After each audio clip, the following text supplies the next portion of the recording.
do what I can, right? Yeah. But anyway, I'm super excited. Just really quick, we're recording receptionist training for today. I just gave Maya, who's with me, but for privacy's sake, I won't put her on screen unless she wants to be on. You can poke your head around if you want. But I just gave her a very brief office tour just to show her where everything is, and we're digging in now. So first things first, I'm really excited for today. Just so you know, my objective is to equip you with the basic skills, walk you through what to expect, what it looks like, and practice the scripts with you a little bit. So that when you start your first actual day, you're feeling comfortable, feeling ready. And my intention is to not have you feel like you're being thrown to the wolves. I don't know about the jobs you've had before, but on retail a lot, they kind of bring you in. They're like, show you the place. Go get started. Yeah. You know, my goal is that we practice today and we'll do it out loud several times. And my goal is not to bore you, but rather I want to get you to a place where you're like, dude, just let me make a phone call, right? Because when you're feeling excited to get started, I know Jessica offered you. I didn't ask her to do this, but last week she offered you and she was like, you're like, yeah, it looks easy. I got this. Oh, snap. Yeah, right. It was one of the calls was not available or something. Yeah, but you told me that you went from like yeah, it's easy. I got it. And then I was like, oh, wait a second. I should practice. Yeah.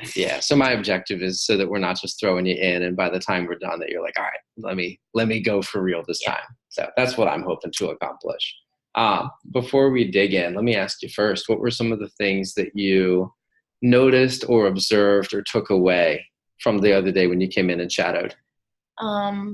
It was different than what I expected a little bit. But for the most part, it seemed pretty like common sense. I just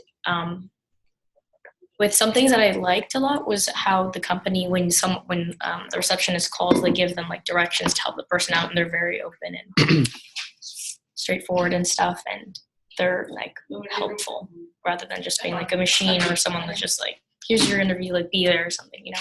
Mm-hmm. Like I also saw the poster with like the call back for the no-show, which I liked, it was nice.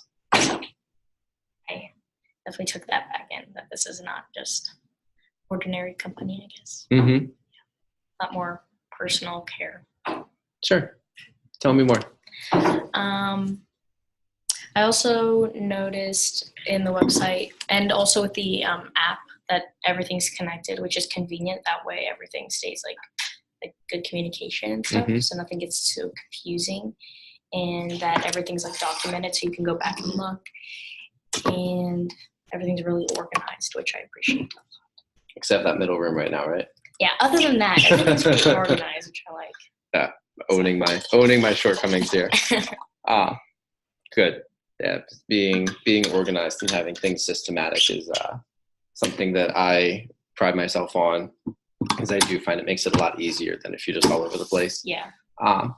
Good. Was there anything that stood out to you in particular as either really surprising or really like, whoa, I didn't expect that?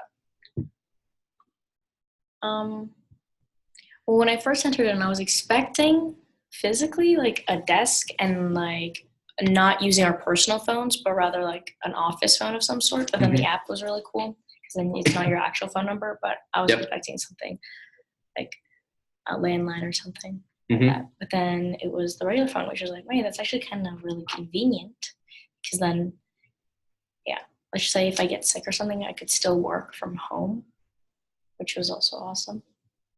I like that. And also the computers, the personal computers, which is also nice and convenient. And how everything's like, they can like, it's live. So Jessica was telling me like when you log in and when you log out, and also in the videos, how everything's logged in, what's the word, recorded and stuff. So they know like the activity and stuff that you're doing. So that way everything's, also with like my other jobs, when we would like sign in, like clock in, we would like put in our social security and like other things. But this is just convenient when it's just you're logging into the website and they document it. So I like that. That stood out to me. It's a lot different from my other jobs. Good. Hopefully in a good way. Yes, definitely. Good. Hey, look at you. 40% of the way there already. 40%. You got 4? 30. Oh, you had 3 last time I talked to you. No, I had 3 people that I talked to and I scheduled to. I misunderstood. So 30% of the way. Still not bad. 30%. We'll accept 30%, right? Yeah. But after coming in the other day and shadowing Jessica, what questions did you have for you? Like, man, I'm really curious about this, or I'm unsure about this. I was unsure about all the stuff that was in the binder exactly, but she sort of gave me a briefing of what I would be looking into and what I would be saying and stuff. Mhm. And also like how you would call when you call people, you put down their information here and then log it in rather than doing it automatically, because then you can actually listen to the person talking, which is, I think, more important. Mm-hmm.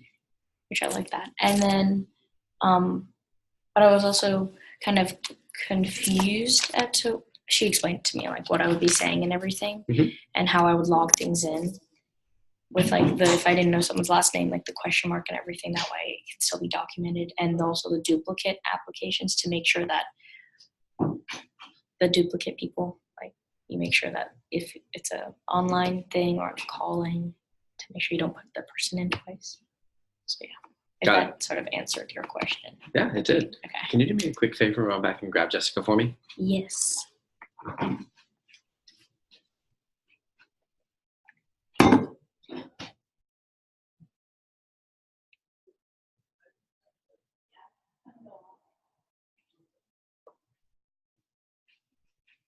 Your people just came through. Nice.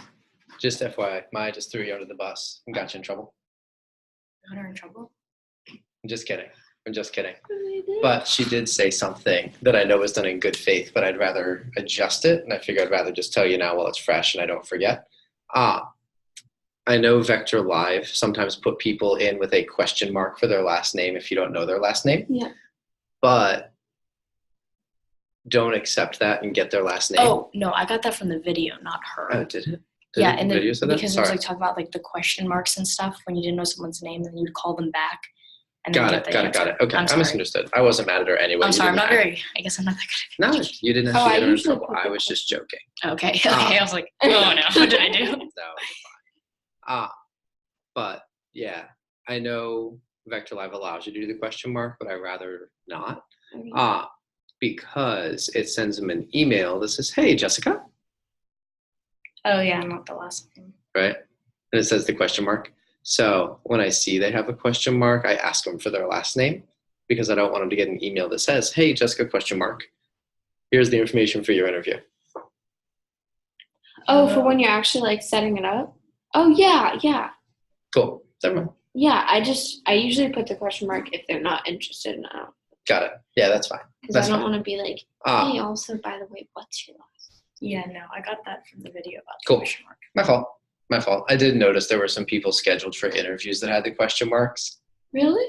Yeah, it may not have been you. Maybe one of these knuckleheads. Who knows? But now we know.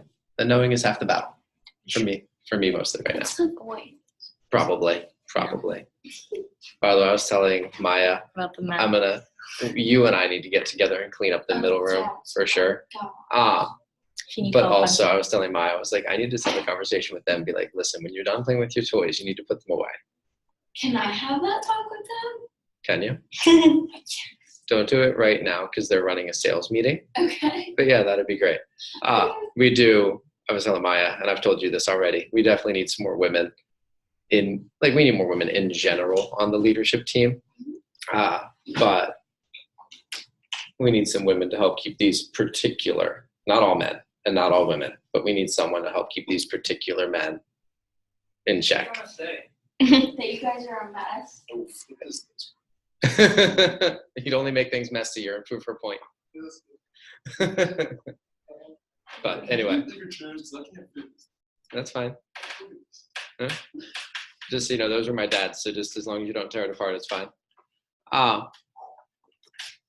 Anyway, so we'll get that taken care of. Okay. Thank you. Okay. I also wasn't expecting the videos to be like a bunch of separate ones. I thought it would be just one giant one. Mm-hmm. It was actually kind of nice because it made it seamless. And the questions were pretty common sense, common knowledge, but Yeah. it was good. I also wasn't expecting it to just be one question per video. I thought it was gonna be. Excuse me 1 second. Hey, Landon, Yes. are you making calls to book appointments? Yes, I have already booked one, and I got only 4 more. Cool. May I recommend you can sit in a different chair, but don't do it in there because Kevin needs to figure out the interview. Well, he wanted to practice on me really quick, so I was letting him. He's in a phone jam. I didn't know. Yeah. Yeah. When you're in a phone jam, you got to say no to interruptions. Okay. And Kevin, he's in a phone jam. I was Yep. thinking of schools, I only have 4 more to book. Yeah. I want you to book those 4. Oh, I got that. That's big. Sorry. Don't worry about Anyway, it. Sorry, good. just FYI. Hope you're seeing the culture. Like you didn't actually get Jessica in trouble. I was just Okay, I was like, being I'm facetious. very gullible. I appreciate that. Jessica's easily scared if you want to just take that to heart.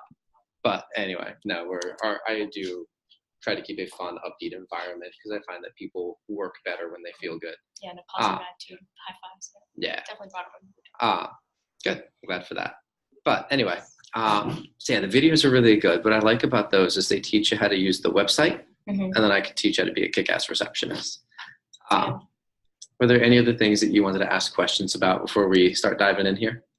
Let me just get a quick rundown. Yeah. So basically, I would get I'd go on the website and see who I need to call to schedule interviews or reschedule interviews or something like that. I would call them, then get their information down by writing it in here, and then at the end of my shift, I would plug them all in. Okay, sounds good. Yeah. Great. Nailed it. Thank you. Good. Let's go ahead and dig in then. So my objective for today is to give you an orientation, what to expect when you work here. We'll walk through the types of people that you'll talk to, the importance of your role, and we'll introduce you to the scripts and start practicing some of those. First things first, you already know that we sell Cutco, and I know in the video, in the interview, I showed you the penny, which is freaking cool. Yeah. But I don't know if you know this or not. I'm guessing that you probably don't. The product's been around since 1949. Mm-hmm. Almost every single item that we make is made here in America. So it's American made. 70% of the people that make the stuff are military veterans. So that's our way of supporting our troops. And it's literally covered by a forever guarantee. So when a customer buys it once, they can use it every day. They literally never have to buy it a second time. And I put up on the screen here a testimonial from a woman who ended up spending a lot of money on Cutco, and she was raving about the stuff. And we have 16 million customers who are satisfied with the product, which is awesome. For the sales reps, I'm biased because I got my start in Vector as a sales rep when I was a college student. Mm-hmm. But in my opinion, it is the single greatest opportunity that is available for a high school grad or a college student because they get complete flexibility over their schedule. They only have 2 days a week that they're required to work, and then everything else they can work as few hours or as many hours as they want. And I know when I first started, I was a full-time student and I was playing a sport, so I was working just 6 hours a week to get some extra income. And then when in the summertime, when I really wanted to make money, I was working 50, 55 hours a week, and I made $8,000 in my first summer as a 19-year-old kid, you know? Yeah. So the flexibility is great. For the money, I kind of already mentioned it, but they can make some really good money. We actually, last year, my top 3 earners earned over $15,000 just in the summer. Dang. Right, whereas a typical college student makes about $2,000 to $2,500. Yes. My guys were making $15,000, which is awesome. That's great, especially like it could be a semester in college. Depends on. Actually, I've had people. One guy in particular worked here for 4 semesters, and Mm-hmm. at the end of each semester, wrote a check to pay for his tuition for the next semester. At Virginia Tech, not a cheap school. Yeah, definitely not.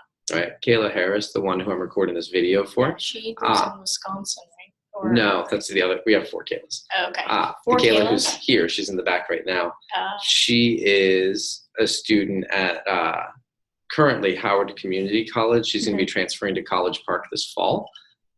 But she pays her own college tuition every semester. And she's been working here since the summer of 2017. So the money's great. One of the cool things, though, is that unlike most sales companies, we pay our sales reps $18.50 just to show them some of the product. So if they sold nothing, they get paid $18.50. And then if they sell, they make even more than that. Yeah. So the income is great, especially with the base pay. Students can also get scholarship money, which helps pay for school.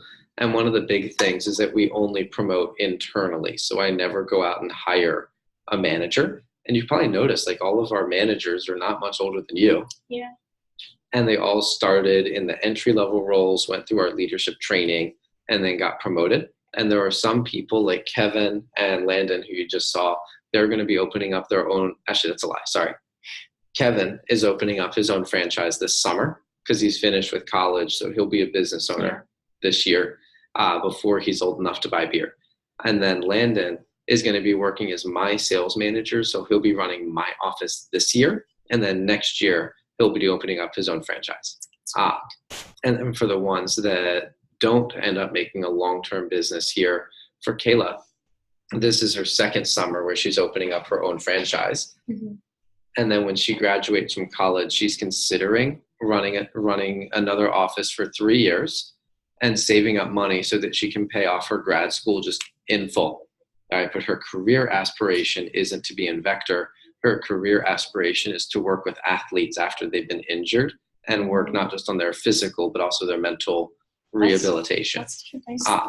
So she's using Vector to make the money and also to develop her skills in pursuit of her ultimate career, which is really fired up. So I wanted to tell you how good the sales rep job is, because as a receptionist, you're selling the sales rep job. Yeah. Does that make sense? Like, that's what you sell. And I wanted you to really know, like, when we're offering people a job, you've already seen, right? Some of them are rude. Some of them aren't nice. I don't care about those people. They probably wouldn't have taken and valued what we were going to give them anyway. Yeah. Right. But the role is very simply to offer it as good as it is. Offer it to as many people as possible. And if they don't want it or don't take it or don't get it, no harm done. No harm done. But our goal is that every single high school grad and college freshman and sophomore at least knows that it exists, right? And then for a lot of people, we're a really good fit. For some people, we're the opposite of a good fit. Yeah. That's all okay. But the goal and what you're going to do is just help get the word out and let people know about it, right? That's good. So. No, not yet. I apologize. I was going to hit the keypad and I accidentally opened a message. Okay.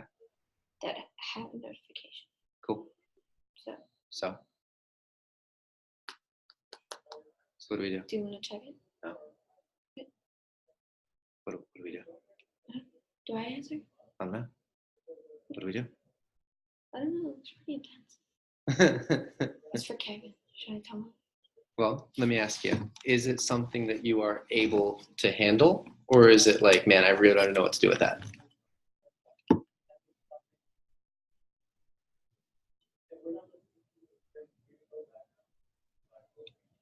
I can do it. Mind if I take a look? Huh? I trust you. Mind if I peek? Okay. They want to reschedule, so I can reschedule. Cool. I'm sure that you're already all over it. Just FYI, by the way, someone got into an accident on the way to the interview, or mom got in an accident, so they were asking if they could reschedule. And their comment, they were like, hey, I know it's last minute. Can I reschedule? So look at me. I appreciate you. Yeah, you're all good. You're all good. But how would you respond to that? First I would say, like, sure, like, hope your mother's okay. And then I would give them the times and ask, like, give them, like, an option or two, and ask which would work best for them. That's exactly what I would do too. Okay. And that's also what Kevin would do. Okay. So, yeah, you did the right thing, right? I appreciate you coming out and asking. Okay. But just so you know, and by the way, one thing, I think I may have told you this, we all use the same phone number. Mhm. Just FYI, I used to have individual office phones like what you were expecting, Yeah. but it cost me $3,600 a year, and the app cost me $120 a year, which is why we use the app. That makes a lot of sense.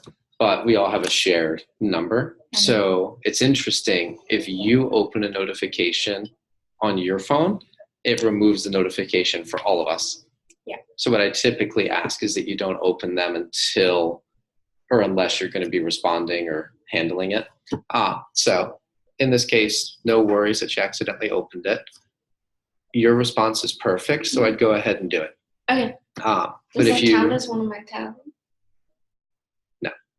but I do love you and I do appreciate you handling it. But just FYI, if it does happen again and you're like, man, I really don't know what to do, come grab me. Okay. But you've got my permission. If you're like, hey, I didn't mean to open it, but I did, I'm able to handle it, you got it. I appreciate you. So I mentioned already what we're trying to build and what you do, but the receptionist is the single most important person that exists in this organization. The receptionists are more important than Kevin. They're more important than Landon. They're more important than Kayla. The receptionists are more important than me in my own office because nothing happens without them. Okay? I could be the best sales trainer in the world, but if I don't have people to train, does nothing, right? Our target this year, and if you want to write this down so you know what we're putting together, I've already mentioned right now is like preseason. So we've had Jessica working with us for about a month-ish. We're bringing you on. We'll bring on another person or two in March. And by May, our target is to have 6 receptionists working, right? That's the goal. And what we're looking to build is 200 to 250 sales reps starting in the summer. Dang. 200 to 250? I think that can happen. Mm-hmm. We've done it before. We've also failed to do it before. Yeah. All right. But in all honesty, the worst summer I ever had, it came down to the fact that our receptionists weren't getting the job done. Mm-hmm. And then last year, we just didn't have enough receptionists. And so it was interesting. Last year was a really good year in a lot of ways. Our average sales rep last year sold 80% more than the average sales rep at any other time in my history. But we had half the number of sales reps. Yeah. Right, so even though the sales reps were actually producing more than ever, we didn't have as many of them.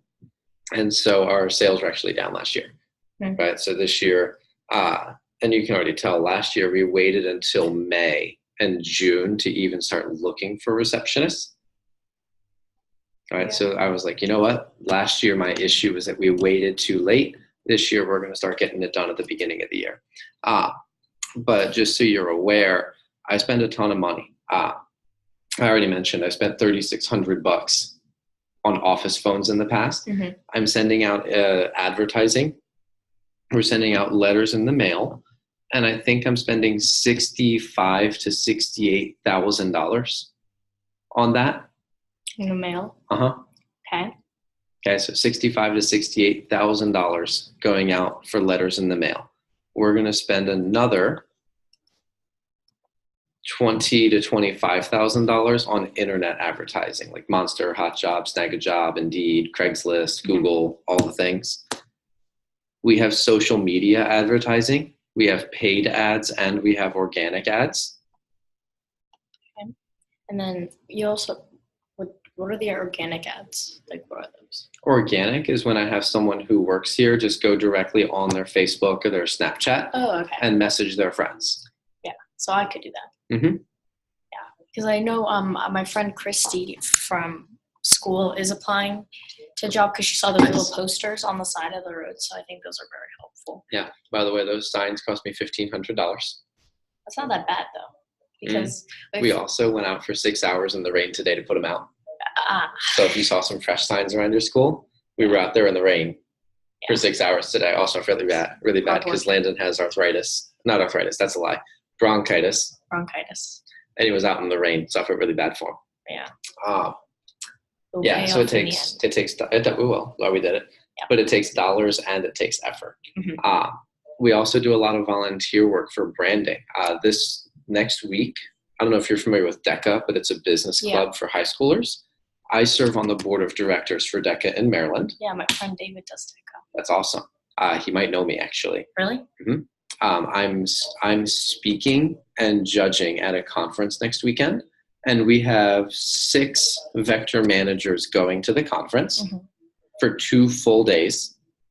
And I want to say we do 10 hours a day, right? So if we take 8 people for 10 hours a day, 2 days, that is 160 man and woman hours where we get no pay whatsoever, right? But we're volunteering and people know that we're from Vector. So that's branding, right? But that's without pay to go do that stuff, you know? So we do all of this to get people to apply for the job.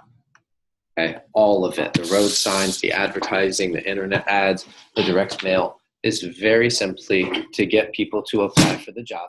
Hello, I'm good. Are you here for the 5:30? Wonderful. Yeah, I'm John. Nice to meet you. If you would, grab an application here, and one of the managers will be out with you in a few minutes. Okay.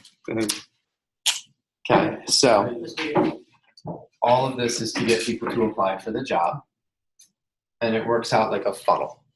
And I'm gonna stop screen sharing on here just so that my screen shows up bigger on the board. So it works out like a funnel. So all the ads come in, the direct mail, the internet ads, the social media, the road signs,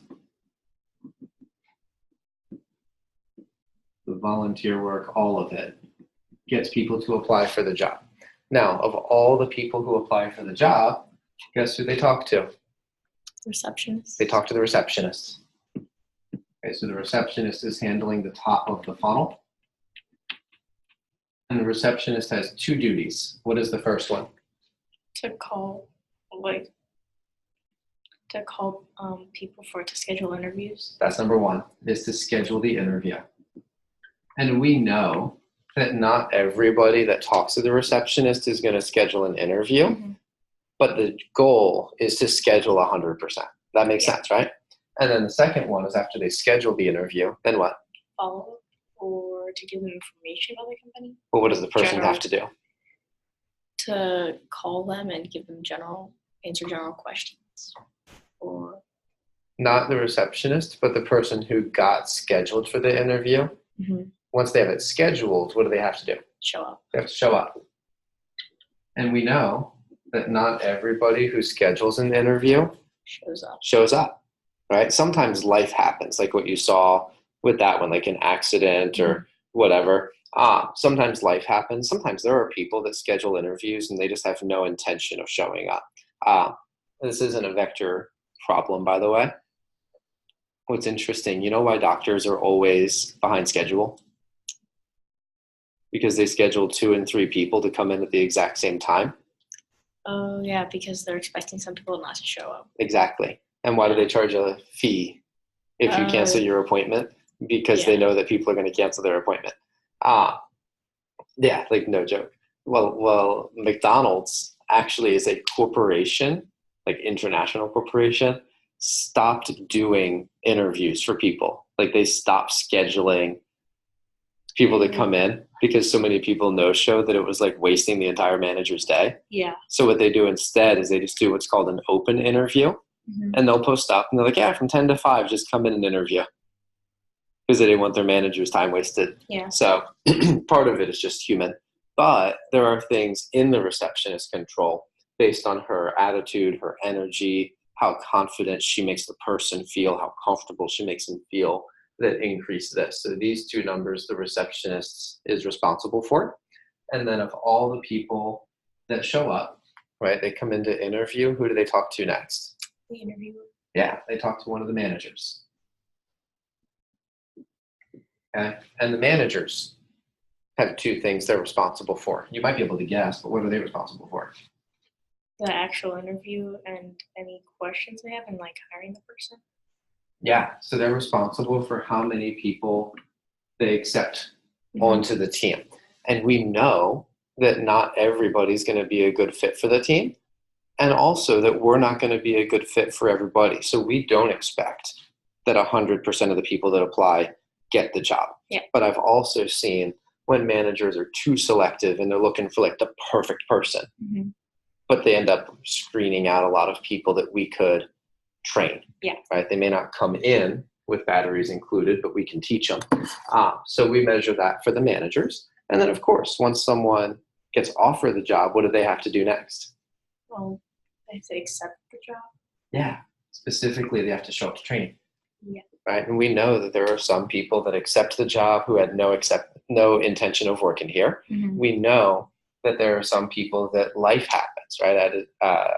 Someone gets sick, car, school, whatever. But it just like the receptionist can influence how many people show up to the interview. The manager's confidence influences how many people show up to training. And if the manager does a poor job, it's off. Okay. So the last thing is that they have to, I'm going to call it launch from training. So training is a 2-day process. And they do work really hard. We teach them everything they need to know. What's cool, we are the largest employer of high school grads and college students in the nation. And we can teach them in 2 days how to get good, right? But they have to work hard at it. Yeah. So there are some people, just like in the Army, there are people, or the military, Marine Corps, Navy. There are people whose like entire life aspiration is to be in the Navy SEALs, right? They get selected for boot camp and they bail out of boot camp. All right, or they get selected for BUDS training and they bail out of BUDS training.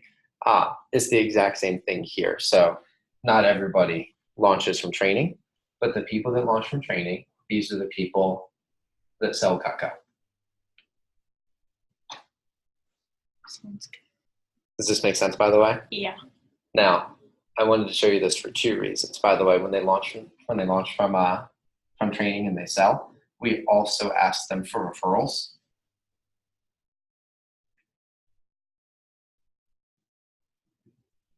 We call them PRs. And this is what you see Jessica working on right now. And this is what I'm going to start you on as well. But the PRs are a way for them to double themselves. You've heard this before, birds of a feather. Yeah. Flock together. And so when we find out who the best people are, we ask them to duplicate themselves. What's interesting, and the reason I have everybody start here, is that the PRs go through the exact same funnel, exact same process, but the people that make it down to the sales, they sell double and triple what their friends sold. Yeah, because they offered them. Okay. Yeah, so they go through the exact same funneling process, but they sell double and triple. Okay? Now, the receptionists are the most important people that exist in this organization for 2 reasons. And this might be worth writing down, and I want you to take it to heart. Number 1, they are the first impression of Vector. And you may have heard this before, but you never get a second chance to make a first impression. Yeah. Right? So if you can imagine, who scheduled your interview? Was it Kayla or someone else? I think Jessica. I love Jessica. You can imagine Jessica's awesome. Yeah. But what if she wasn't? What if she sounded unintelligent? Yeah. Right? Or uneducated? What if she was rude? Right? What if she was bored? Right? And you could tell that she was sitting there filing her nails, wishing she was anybody else but here. Yeah. How would that have impacted your impression? Make me uninterested, not willing to actually come in and interview. Yeah, so the receptionists are the face of the company. And also, they talk to more people than the managers ever will. Right? Just by the nature that not everybody they talk to is going to walk in the office for an interview. They talk to more people than we do. So they actually carry more influence than us in the overall community.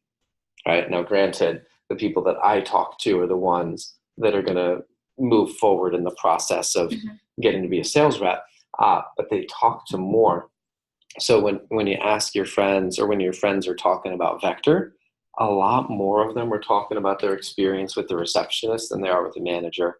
which is why it's so important to get the right people to be the face of the company. Yeah. Right? So I wanted you to know all of that so you understand how important your job is, but also I want to tell you that it reflects my belief in you. Okay? I firmly believe anybody can sell Cutco. Okay? I can train anybody. I don't care who they are, how old they are, what area they're from, who they know, doesn't matter. What I care about for the sales reps is that they've got the right attitude and the right energy, that they're going to be a good fit. But if they're a right fit, I can teach them. Mhm. I can't teach everybody how to be a good receptionist. I need someone who's intelligent, who presents themselves well, who's going to speak confidently and clearly, and that they're going to be able to learn on the fly. You know, one thing I love about Jessica is she's like, "Oh, I kind of messed up. I didn't mean to click this, but what do I do now?" And I asked her, "What would you do if I wasn't here?" And she said the right thing, right? I'm not saying the receptionist is always going to make the right choice, which is why I asked first. But that's what I love about Jessica. And I see a lot of those same qualities in you.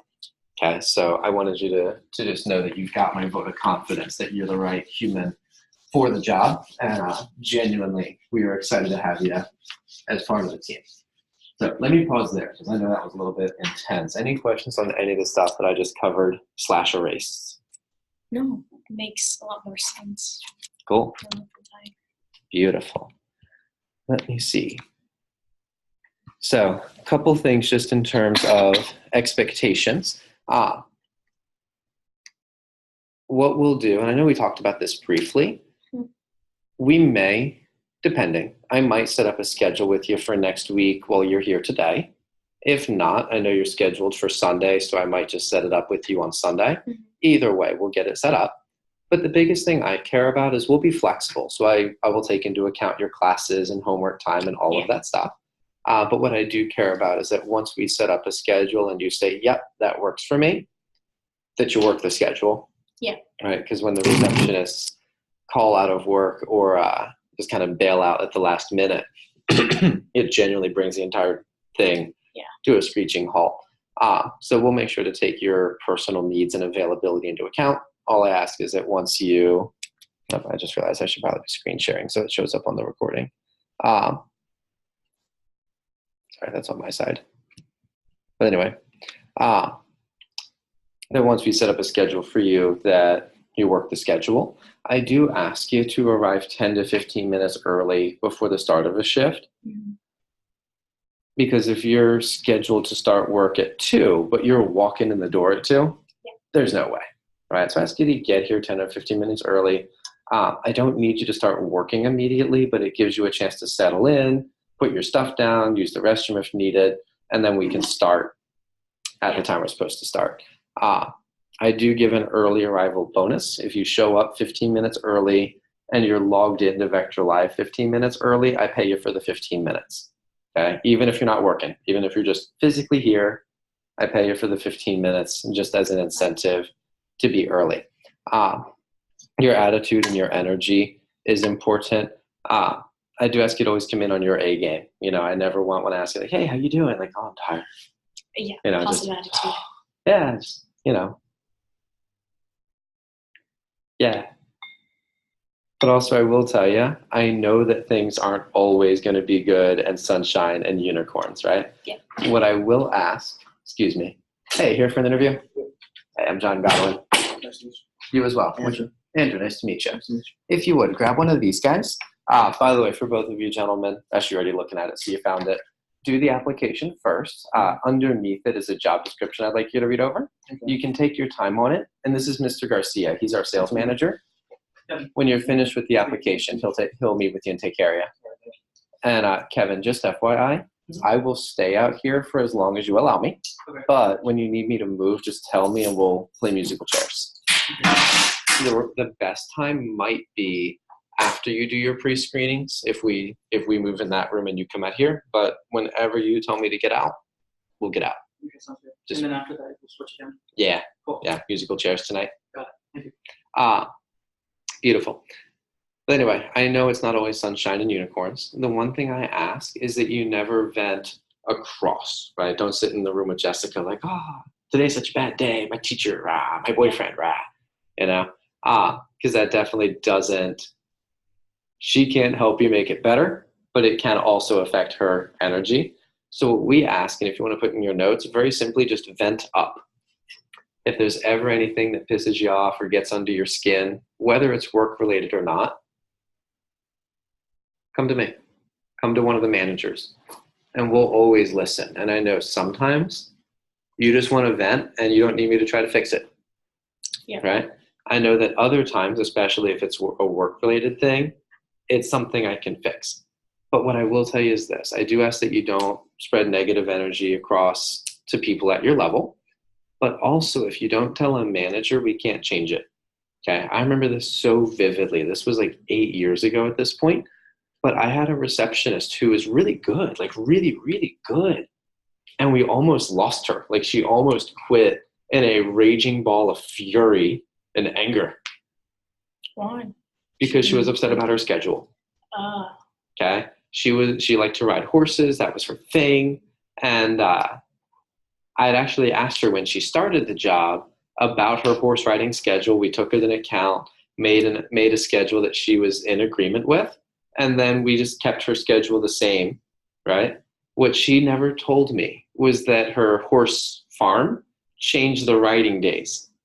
So what used to be the right schedule is now preventing her from riding her horse. She never told me. Went on for 3 weeks where she was just so pissed off that she couldn't ride her horse. But she never told the one person who could have done anything about it, right? Eventually, it was a different receptionist who came in and told me, said, hey, so-and-so is about to quit. I thought you'd want to know, right? And I was like, why?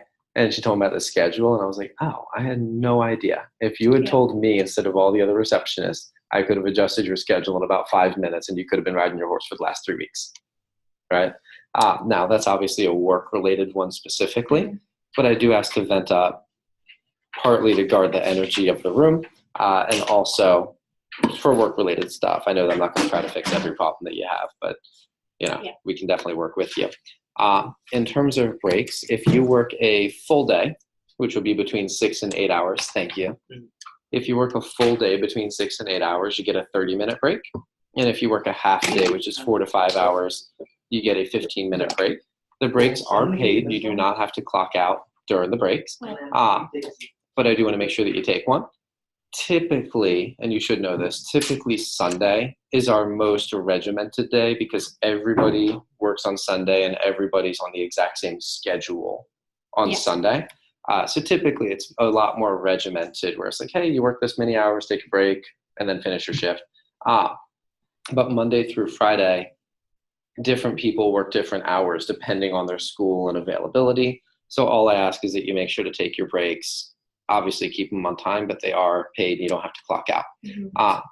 Next one is just following the program. Don't wing it. That's one of the big ones. We have the scripts. They are perfect. We've literally been refining and testing our scripts over the last 38 years. Yeah. Right. And I'm not saying you're not intelligent. I'm just saying the odds of you inventing something. Works. Yeah. Inventing something better. Right. In your first couple of weeks is just slim. Yeah. Right. And then the last thing is just always keep yourself busy. There's always people to call, but there will be some times that you're like, I don't know what to do next. I don't know who to call next. A great example was actually today. Jessica came in and we actually had every single district manager in the entire Maryland, DC, Delaware, North Virginia, West Virginia, all here. All right. So I was in a meeting and Jessica got here and she's like, oh, what's a lot of people? She ran to the back. It was kind of cute. But she was like, I really don't know what to do. Right. Normally she would get a quick huddle with me and I'd set her up for the day, but I couldn't do that. And then what she did, she was like, all right, well, I don't want to just sit back here twiddling my thumbs. So she found a list to call, right, and figured it out. So I just ask that you find something to do in the case where it's necessary. Cool. Beautiful. And then the last thing I want to cover, and then we'll get into actually practicing, is the 5 basics. Okay, there are 5 fundamental skills of being a good receptionist. Actually, Kevin, would you mind sending Jessica out here with me really quick? Sure. I realized that she may not have heard this packaged in this way.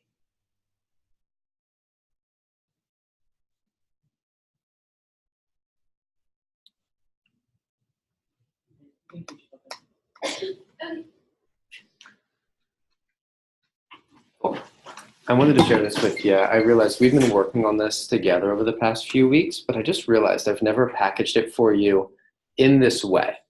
Okay, and this is, you're going to hear this a lot going forward. There's 5 fundamental skills, just like in football, right? You have to know how to pass and how to catch. You have to know how to block and how to tackle.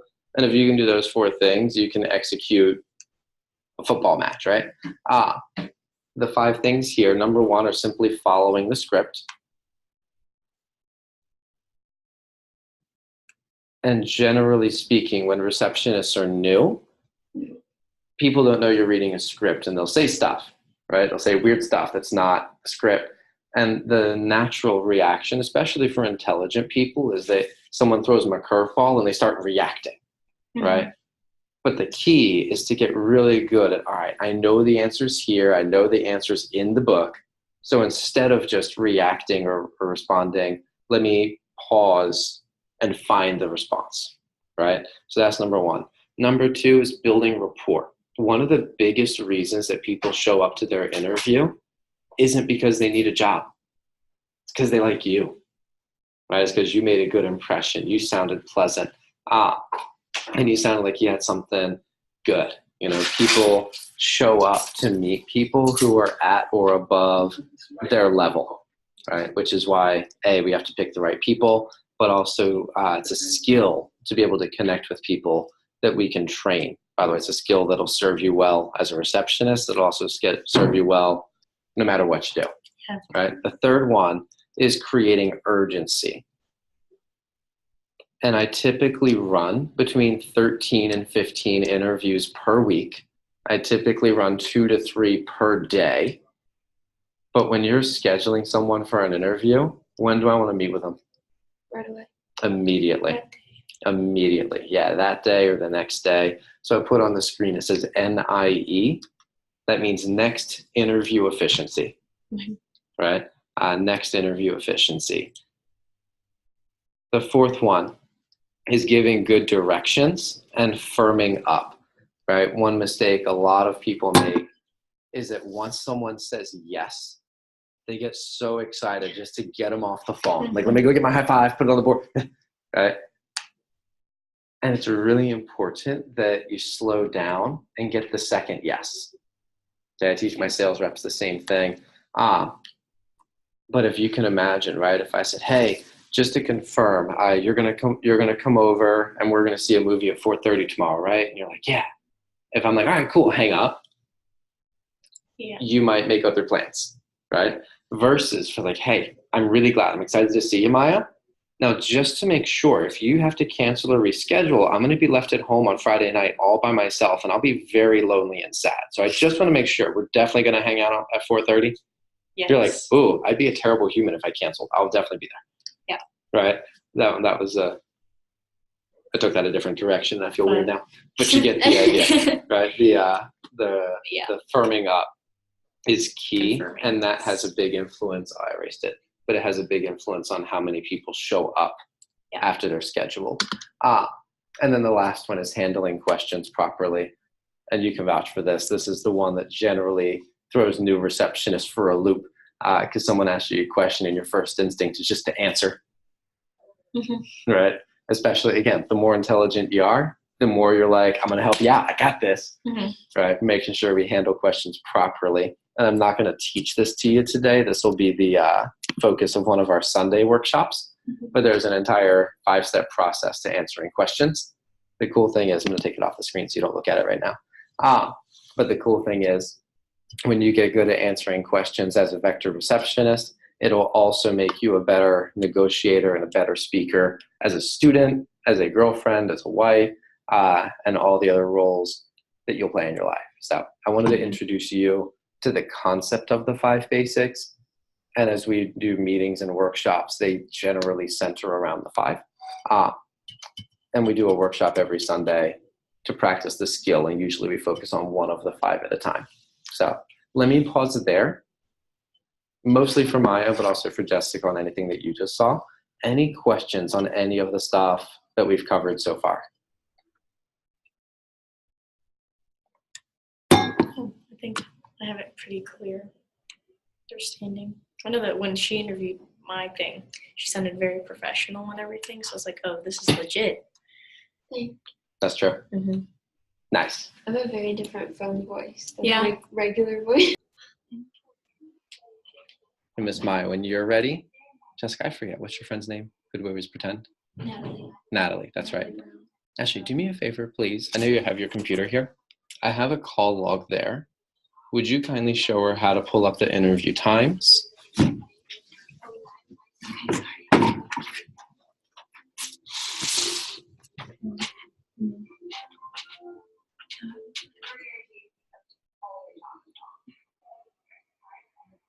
So you go to and then interviews, and then the log. Yeah. Actually, you remember the better way to see? Is there one? Oh, wait, no, there's not. Never mind. Okay. I know that if you go to Lakes. I think, let me check actually. Okay. So I think on your account, yeah, I need to upgrade your account, Yeah, her Jessica. account's different than mine. I need to upgrade your account. I just put her on the one that I should have put you on to start with. Hit control panel. And that's Jessica. So you can hit recruiting. Okay. And create and edit interviews. That's going to pull up the complete list. Okay, that actually I have in the computer every single interview, I think through the end of April. At least March. Yeah. Here's March. Yeah. Actually, if you scroll down. Oh, wow. So all the way. Wow, look at that. It's a lot. Okay, Yeah, this is so from like December. we typically just do, typically 1 week at a time, but they're all over. So if you scroll back up to the top,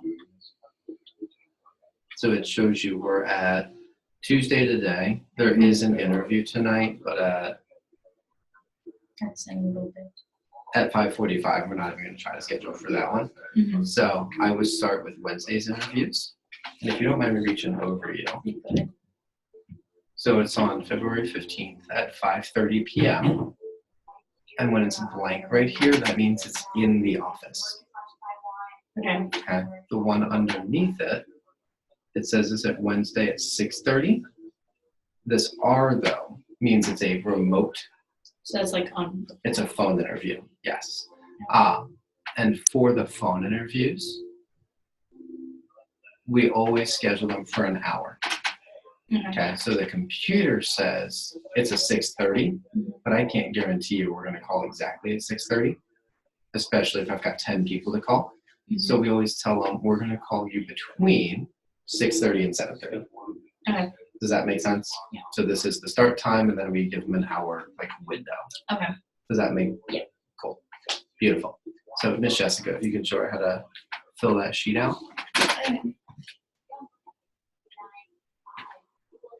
And here, I'll let you do it. Oh, so cute. Okay. So, I mean, first thing I do when I get it is just cross that off. And this one. Yeah, the secondary source and then school. Alright. And then then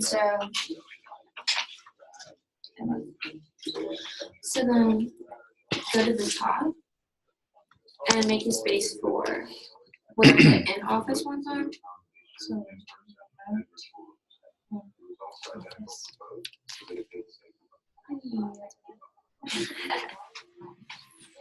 And then, yeah, like I said, the ones with the blanks are the in-office ones.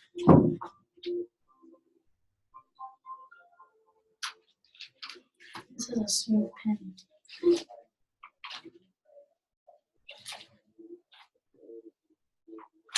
You can see, like, I've been doing all of these Blueprints. So, Okay. So then I put in when I pull the person's when I call them. As for the first last name, the phone number, Yeah. which I already have. Before you start calling, though, you want to put the interview times down. So the open ones, where would I see those? These are all the scheduled. Yeah, they're all open. Oh, these are all. They're open. never fully booked. Yeah. Oh, okay. Yeah, I can interview an infinite number of people at each time. Not everybody shows up. Yeah, who's explaining the doctor? Okay, so The most I've ever had show up, I forget how many were scheduled. We had 57 show up. I think I told you about that one, didn't I? Yeah. 57. I Like knew, all the chairs. and I knew every single one of their names. Go you. That's crazy. Okay, so I think since Tuesdays are Yeah. I think start with Wednesday. I learned that the hard way. You never schedule it for the same day because it won't show up when you try to. Okay, so this is the in-office at 5:30. And then underneath that, it's 6:30. Well, until, okay, and then Thursday, there's an in-office at 12:45.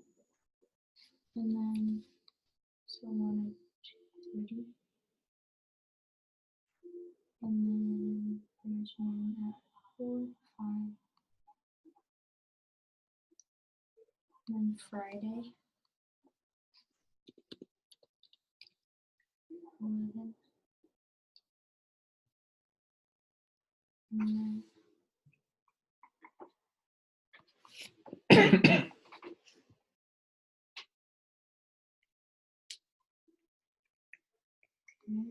and that's for next time. And there's no Saturday ones. Are there ever Saturday interviews? Mhm. Yeah. Sometimes, not often, but sometimes Sunday too. And then should I put maybe the ones for the next Monday here, or just not worry about that? So generally, that's a great question. Generally speaking, Mhm. I will always tell you whatever the next day of interviews is, and you can actually write this on there, best. Right, so if it's Tuesday night and we're making calls, Yeah. Wednesday's interviews are best. So as soon as possible. Mm-hmm. If it's Tuesday night, then Thursday's interviews are good. Okay. And then Fridays and Saturdays interviews only if absolutely necessary. Okay, so my preference would be if it's Tuesday, that 100% of the people that you talk to schedule an interview for Wednesday. Okay. So Right. prefer to like early in the week. Mm-hmm. If you had to schedule them for Thursday, I'd be okay with it. But I would want 0 people scheduled for Friday on a Tuesday, unless they were like, listen, I'm out of town and I come back on Friday. Reason being, just like when you make plans to hang out with your friends, you know, if you're like, hey, let's go get lunch after school, we're going to go get frozen yogurt after school, it's likely to happen. Yeah. But if you're like, hey, let's hang out this weekend, Yeah. between now and the weekend, anything could change. So the more rapidly we get them in the office, the higher the show rate will be. Yeah. Okay. Does that make sense? Definitely. Cool. That was a really good question on your part, by the way. And I wanted to give you the reason instead of just saying no. And then prefer to have an in-person interview rather than a remote. Great question. No. No? Jessica, would you mind? But great question. Would you mind sharing both the difference between the face-to-face and the phone ones, and also, please, how you determine if they're going to be face-to-face or phone? Well, so it's better to have them come into office usually because it's harder to just kind of blow off than like a phone call. Like if you set up like a phone call, it's easier to be like, whatever, I don't pick up. And then it's also easier to really like get a hold of them and have their full attention if they're actually like here. Yeah. Instead of talking over the phone. And usually the remote calls will like only happen if they're like out of state or like So like if you get a call from like Alabama or something, they're like, no, I can't work with you because I live in Alabama. I'm like, oh, well, we have fun. Or yeah, or sometimes if they're on vacation, they can't make it into the office, but they definitely want an interview. So specifically, who are the phone interviews for? the people who want to work remotely, Which is who? people out of state. That's it. Okay. General rule of thumb, people who live more than an hour away from the office automatically go to phone interviews. Okay. Okay. However, somebody who lives in Annapolis should 100% not be doing a phone interview. Okay. Okay. And just so you know, I wouldn't say that one is better than the other by any stretch. Mm-hmm. My number one sales rep last summer never came to my office once. All right. Lived about 2 hours away. Would have never worked here if we didn't have phone interviews. Did a phone interview. Did his entire training seminar over the internet. And was my number one sales rep, and just 3 days ago got promoted to be a branch manager. So he'll be opening his own office in his hometown this summer. Nice. 19 years old, by the way. Yeah, that's crazy. Right? So I would not say that the phone interviews are better or worse. Okay. They're just for people that live far away. Yeah, a convenience. But I will tell you, this past Sunday, we had a woman who's supposed to be coming into the office because she lives like 15 minutes down the road. And she decided that she wanted to work from home because she was just feeling lazy and didn't want to drive. Mm-hmm. Right? And she didn't communicate with anyone, didn't talk to a manager, just got on the teleconference. I kicked her off the teleconference and told her she was a no call, no show to work. Yeah. Right? Because being lazy is not a good reason to work from home. There are legitimate reasons. Lazy isn't one of them. So what I would say is that if you have someone who lives far away, 100% phone interview, not often, occasionally you'll have someone local where you make the decision like, yeah, I would put you in a phone interview. But my preference is that people who live close come here. Does that all make sense? Yeah. Now, generally, I can tell you if they're going to be mainly phone interviews or not, or mainly office interviews or not, because I know where the person that referred them lived. Yeah. Right? Like just the other day, we had a girl, Janai. I'm blanking on which high school she went to, but it was local, right? And she's in high school herself, so just about all of her friends are from high school. Yeah. Right? So I can tell you with confidence, just about everybody's going to be local. Mm-hmm. I have two other girls, and I didn't tell you this, and I apologize for my whole self, Jessica, but you figured it out, I'm sure. Maria and Anna, they live up in Bel Air, which I don't know if you know where that is. Yeah. It is about an hour away. So I'm going to guess Jessica invited them to the office and then found out very quickly, oh, you far away. Yeah, it's a little bump. Right? Mm-hmm. But that's okay. Then you just switch over to the phone interview. Not a big deal. So occasionally that happens. So the phone interview is mainly just for like giving other people opportunities that don't live as close. Exactly. All right. Cool. I know it was a long answer to a simple question, but Better to be thorough. I appreciate the question, and I want you to understand why we do what we do, rather than just lay down the law. Yeah. Cool. I forget. What's your best friend's name? Natalie Brown. No, you already know. Sorry. Yeah. So when you're ready, Maya, give her a phone call. Make her phone ring, and then we'll give you a chance to do the thing. Okay. Ring. Hello.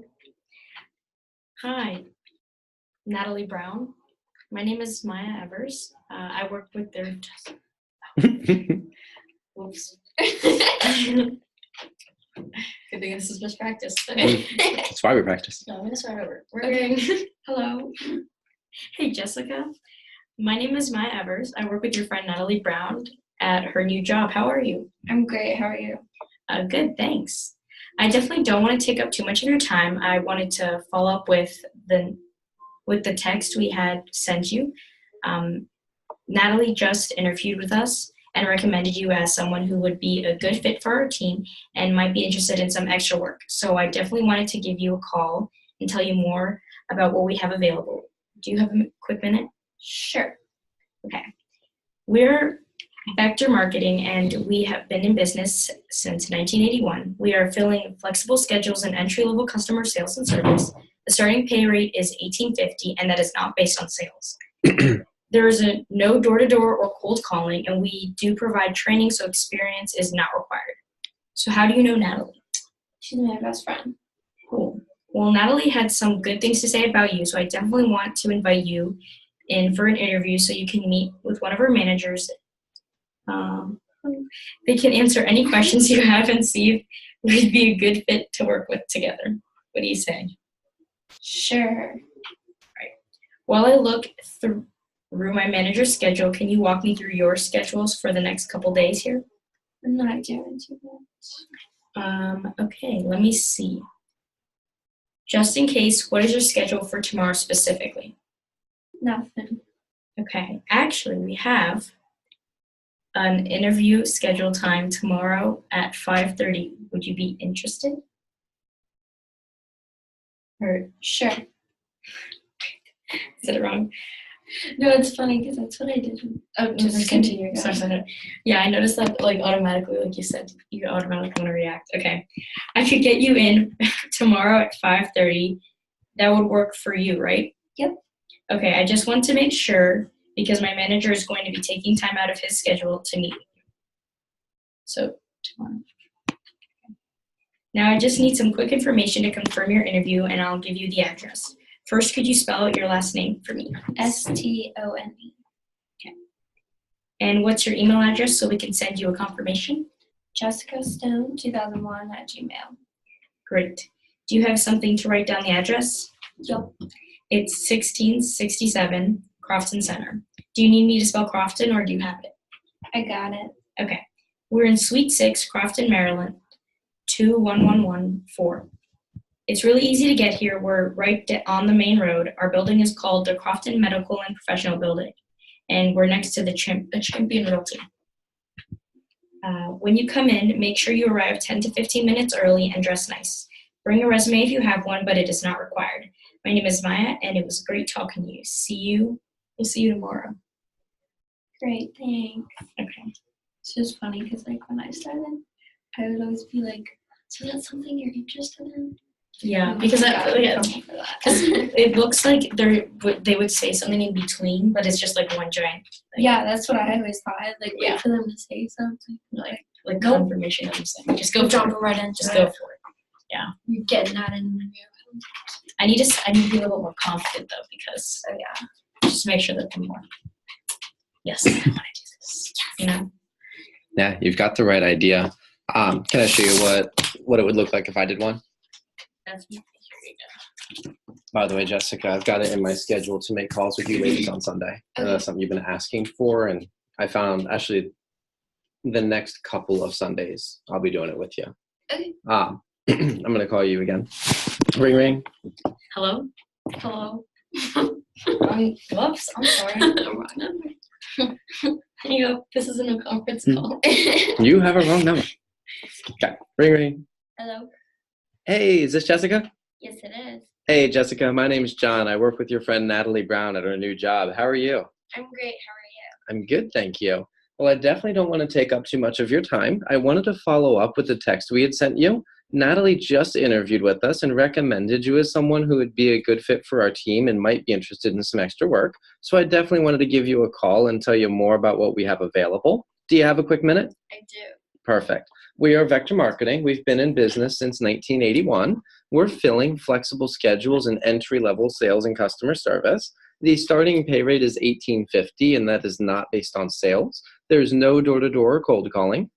And we do provide training, so experience is not required. So how do you know Natalie? That's my best friend. Oh, that's awesome. Cool. Well, Natalie has some good things to say about you, so I definitely wanted to invite you in for an interview so you can meet with one of our managers. They can answer any questions that you have and see if we'd be a good fit to work together. Well, I looked through my manager's schedule. Can you walk me through your schedule for the next couple of days here? I'm not doing too much. Okay. Let me see. Just in case, what's your schedule for tomorrow specifically? I have no plans tomorrow. Okay. Actually, we have an opening at 5:30 tomorrow. You can make that one, right? Yep. Great. I just want to make sure because my manager is going to be taking time out of his schedule to meet with you. Now, I just need some quick information to confirm your interview, and I'll give you the address. First, could you spell out your last name for me? Stone. Perfect. And what's your email address so we can send you a confirmation? Jessica Stone 2001 @gmail. Great. Do you have something to write down the address? I do. By the way, pay attention to how slow I do this part. It's 1667 Crofton Center. Do you need me to spell Crofton or do you have it? I have it. Great. Did you get that part? Yep. Okay. We're in suite number 6. It's in Crofton, 21114. Did you get all that? Need me to repeat it? I got it. Thank you. Okay. It's really easy to get here. We're right on the main road. Our building is called the Crofton Medical and Professional Building, and we're next to a Champion Realty. When you come in, make sure to arrive 10 to 15 minutes early and dress nice. Bring your resume if you have one, but it's not required. My name is John. It was great talking to you, and we'll see you tomorrow. Great. Thanks. Bye. All right. No one ever told me that I spelled Crofton Oh, that poorly. I had no idea. That's Yeah. not even like a little mistake. That's I noticed that. And that's why also when he said, let me look through the schedule, where was it? It was like, Right where your pen is. while I look at the, Well, I looked But my then- manager's schedule. Yeah.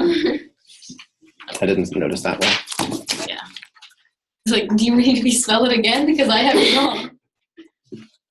Whatever. I remember the first day I pointed that out to you.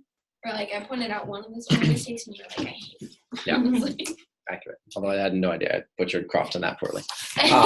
What'd you notice about how when I did it?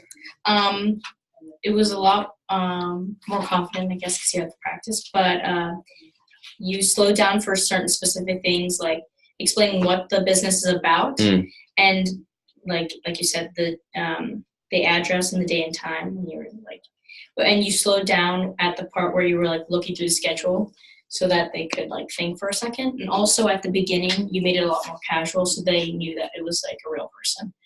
So. Couple of things I want to point out.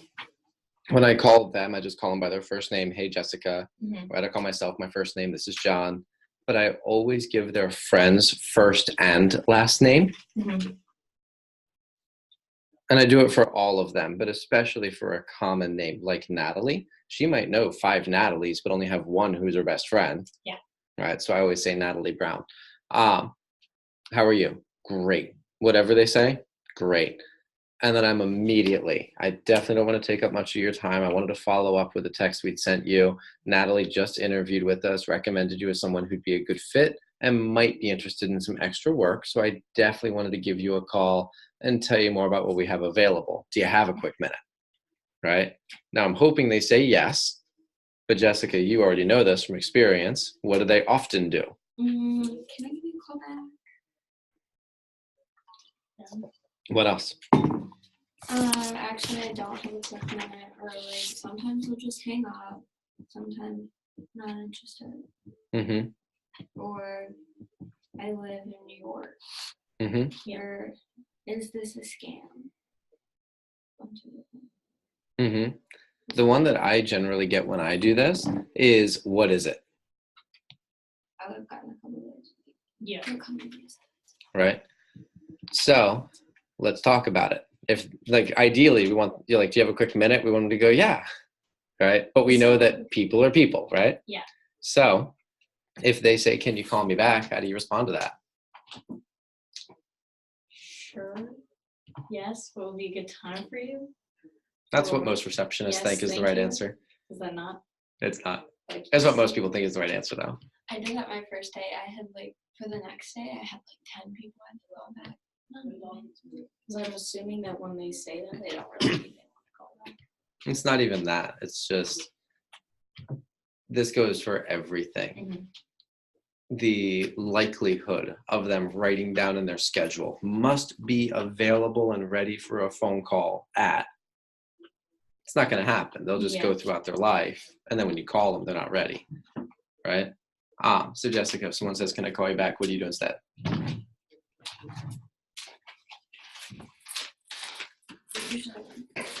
Over here and explain like read that and explain that we're busy. We have a lot of people to call. If you had to give a one-word answer, what's the answer? No. There you go. Can you call me back? No. Right. Yeah. Right. And I remember talking to Jessica about this, so it's good that it's coming up now. The honest truth is we collect an average of 1,000 new referrals every single week. Yeah. Right. Now, ideally, we would call all of them 4 times and text them twice. Okay. Ideally. The honest truth, when was the last time you even managed to call someone the 4th time? Oh, I've never called someone the 4th time. I know, because by the time you're about to, we have new people to call. And then we never call those people again. Right? So the honest truth is that we are genuinely just too busy. There's too much to do. And the true answer is that I may not be able to call you back ever again. Yeah. Right? Sometimes like, can I call you back?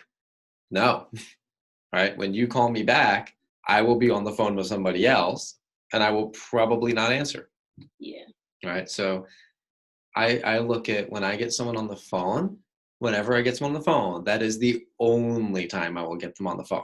Yeah. So if they're not interested, no harm done. I'm on to the next one. But if they are interested, I have to get them set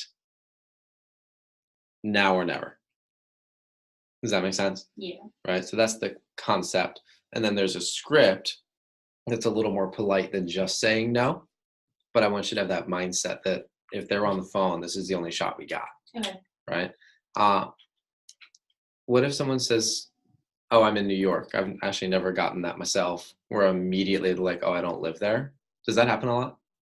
I've actually gotten a few like, oh, I moved, like I don't live in Maryland anymore. Yeah, but would you respond with like we have remote things available? Yeah, I Or you pretty can much look just online. go straight over here. Like, okay, well, depending on where you live, you may be offered this or something to you, or you may be eligible. Okay. Cool. I would do that, but then I would immediately go, I definitely don't want to take up too much of your time. Right. I wouldn't give them a chance to respond. Right. It's, by the way, pro tip, whenever you're communicating with another human being, right, whenever they give you a concern, they expect you to shut down. Right. Like if a person says, oh, I moved away, they expect you to be like, oh, never mind. Yeah. Right. You ask your mom, hey, can I have permission to go out on Friday night? And she says no. She expects you to be like, oh. Yeah. Right. So one of the best things that you can do is when they expect you to shut down, do the opposite. Just be excited. Okay. Right. So when they're like, oh, I moved away. Yeah, I know. That's awesome. Because we have the ability to do remote work. I definitely don't want to take up too much of your time. I want to follow up with a text we'd sent you. Right. And because you do something that is unexpected, it breaks their pattern. Right. So they're expecting, oh, I'll tell her an objection and she'll shut down and then we'll hang up. Right. It breaks their patterns. So I'm like, oh, I don't know what happens next. I should listen. Yeah. Does that make sense? So that's something to be aware of. Just whenever someone gives you a concern, knowing that they don't expect you to get excited. Okay. Even if it's not how you feel. Right. I would do the same thing. Does it happen often where like, is this a scam? I hope not. That's some bullshit. I've gotten like 1 or 2 out of like all the calls I've ever made. Cool. If it happens, it happens. F that guy. I know this is real. But I would do the same thing. Right. If someone's skeptical, I would be like, yeah, that's awesome. No, obviously. Right. But they're like, whoa, I wasn't expecting you to be excited. And they're just like, I don't know what to do. I guess I should listen. Right. I actually had that happen via text earlier today.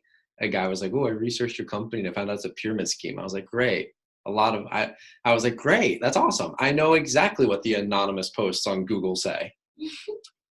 Right. And then I broke the pattern and I handled the concern. And then the person came in for an interview today. Funnily enough, the person came in, Kevin was unimpressed, kicked him right out, but that's a different story. Yeah, That's a people different story. are very skeptical. But that doesn't matter, right? The key is you break the pattern, they become more open to hearing what you have to say. Does that make sense? Mhm.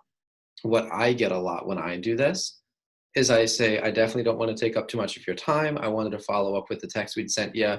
Natalie just interviewed with us, recommended you as someone who'd be a good fit, might be interested, and you might be interested in some extra work.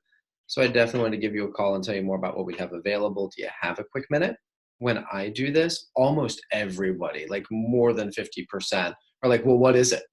Yeah. Right? And what I found is a lot of receptionists, they're natural, what is it? Well, let me tell you. And they start, right? But the next paragraph is the answer. Yeah. Right. Well, we're Vector Marketing. We've been in business since 1981. We're filling flexible schedules and entry-level customer sales and service. The starting pay rate is $18.50, and the pay is, I need to fix some typos. And that is not based on sales. There's no door-to-door or cold calling, and we do provide training, so experience is not required. Excuse me. So how do you know Natalie? Right? And we'll get to this when we get to the building rapport section, but ideally you should take a pause there and just chit chat. Mhm. Right? So watch this. So Jessica, how do you know Natalie? Oh, we went to school together. Oh, that's awesome. Which school? Arundel High. Oh, that's exciting. Are you still there? I am. Very cool. What year are you? I'm a junior. Oh, same as Natalie, right? Yeah. That's awesome. Cool. Hey, I know you're probably doing college searching right now. Have you figured out where you want to go? I have my top 5. Mm-hmm. What's your top one? Yale. Nice. I think that's a lot of people's top one, huh? Do you know what you want to study? Political science. That's super cool. What do you want to do with that? Because I'm a lawyer. That's awesome. I guess that makes sense. Mhm. Cool. Well, Natalie had some good things to say about you. So I definitely want to invite you in for an interview so you can meet one of our managers. They can answer any questions you have and see if we'd be a good fit to work together. By the way, when I did that with you, how did you feel? Special. Right? In all seriousness, what is every person's favorite thing to talk about? Themselves. So if you notice, how much did I say about me? Nothing.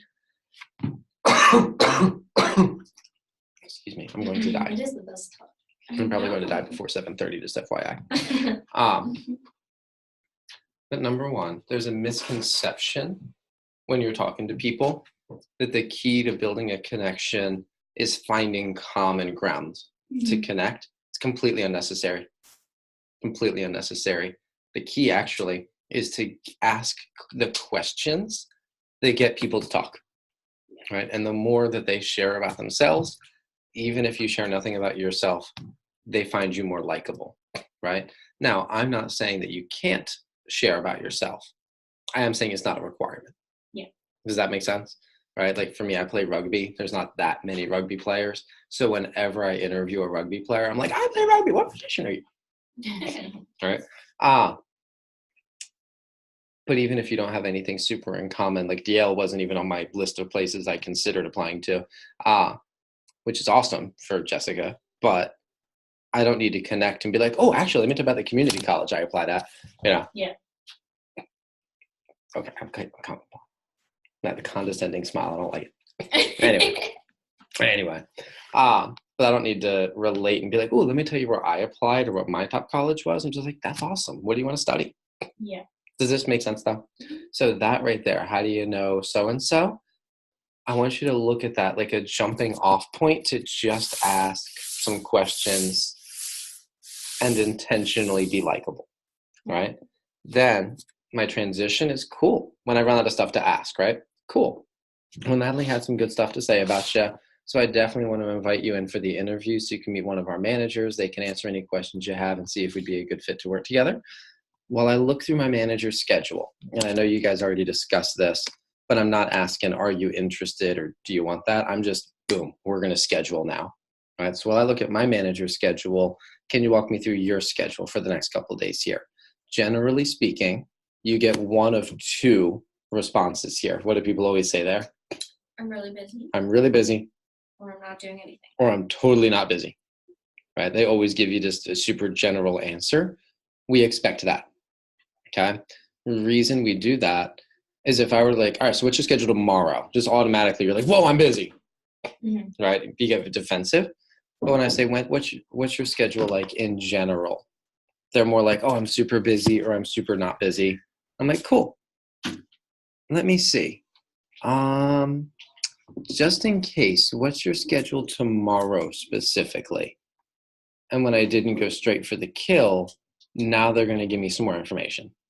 Does that make sense? Now, you probably noticed this.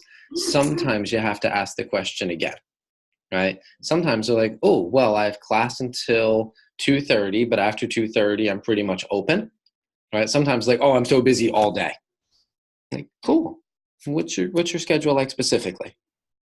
Right? Sometimes you have to ask again. Does that make sense? But either way, what you want is that they walk you through their schedule. And what are you looking for? The time that would fit around their schedule. You're looking for something that would fit.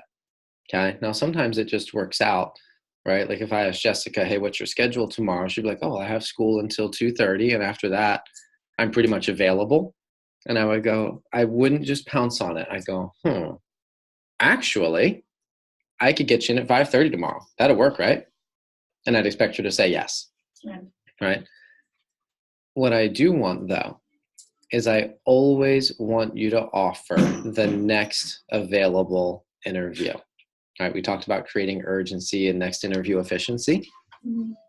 Human beings, just the nature of being a human, they do feel inclined to say no to whatever you offer them first. How many times have you had it where they're like, yeah, I've got nothing going on. And you're like, great, can you come in at this time? They're like, no, I'm busy. Yeah. Right? Fools. You got them figured out though. Human beings and people. We have to kick you out I know. of your own office.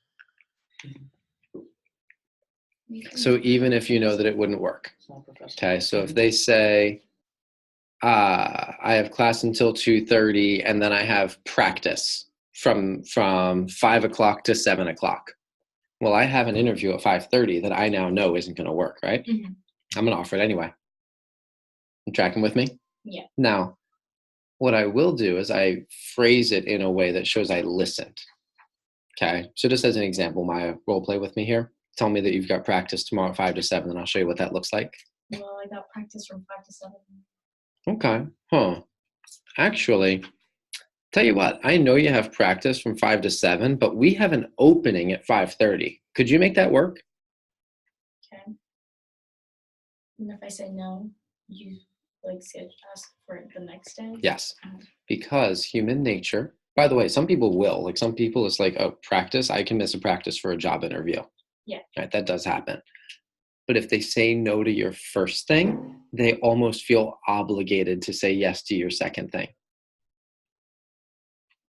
Does this make sense? Yeah. So watch. So Maya, I know you have practice tomorrow from 5 to 7, but we have an opening at 5:30. Would you be able to make that? Yes. Oh, wait. Did you say for today? No. Okay. Tell you what, my next available time is going to be on Thursday at 4:45. Can you make that one? Yes.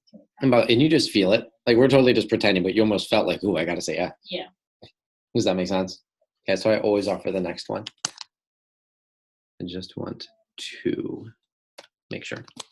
And then I do the firm up.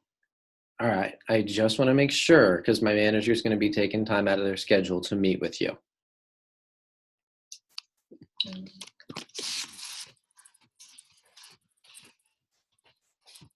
I just added another sentence for the next iteration. This is fine for now. All right, so now I just need some quick information to confirm your interview, and I'll give you the address. And this is, I don't write down every single person I call. I write down the ones that say yes. So once they've said yes, now I'm going to start filling in that paper. Okay. So I get their last name, I write it down. What's your email address? Always make sure you spelled it right. Like I read it back, do whatever I got to do. Great. Do you have something to write down the address? I'm going to have you help me with this if you don't mind. I want to finish this and get out of Kevin's office. Mhm. But I make sure to go slow enough they can actually write the address down. The number one reason that people don't show up to their interview has nothing to do with how interested they are in the job. It has everything to do with if they feel confident finding the place or not. Mhm. Okay, so I go really slow there, make sure they write it down. And then when you come in, make sure to arrive 10 to 15 minutes early, dress nice, bring a resume if you have one. I spell really good, just so you know. Bring a resume if you have one, but it's not required. My name's John. It was great talking to you. We'll see you tomorrow. Does that all make sense, by the way? So I wanted you to understand like how it's designed to flow and move from one thing to the next. What I'd like to ask, please, if I can get you ladies back out here again so Kevin can use his office. Pause the recording. The same thing, except instead of telling them all the address and everything, just like tomorrow at this time Yeah. to this time. Okay. Why don't we do this? And Jessica, I wasn't planning on pulling you away from the phone so long, but I'm starting to lose my voice, as you can tell. So if I can continue to ask for your help, I'd be very grateful. Of course. There's two last things I'd like to have you ladies role play. First one, if you can practice doing 2 phone interviews, please. And just like we did before, Jessica, you go first, Maya, you go second. Do it twice each, please. But if you can just help her get familiar with that, please. And then I'd like to teach you an advanced skill for building rapport. That's also a fun game I think you'll enjoy. And then we'll wrap it from there, depending on how long that takes. And I don't know. It's entirely possible we might finish a little before 7:30. If we do, great. If we don't, great. And then Jessica, when we're done, I'll give you as much time as is still left to finish with PRs. Okay. All right, so I'll go. And if you don't mind, as you're doing Sounds this, do fill in the log. This thing? Yes. I do want you to get in the habit of doing it the same way you would do it. So like, hello. Mm-hmm. Okay. You want me to do it too? Sounds like Yeah. One thing you'll find is that even though I know you get it, when people watch you role play without doing it, they mimic what you do. Okay. But I know you get this. Like, you're not going to learn, quote unquote, from doing the sheet. But since we want Maya to get herself familiar with it, I want you to model what we want to see. Can I look at that every time? So good? yes. Here we go. These are the ones. Oh, this looks very nice. You should see mine after like a couple hours of evening. It's got my signature all over it. Yeah, this is my famous signature. If I was famous, Oh, my initials is me. But then this is my adult syllabus signature. adults. Bam, there you go. Very nice. Very original. The S has to be extra. Thanks.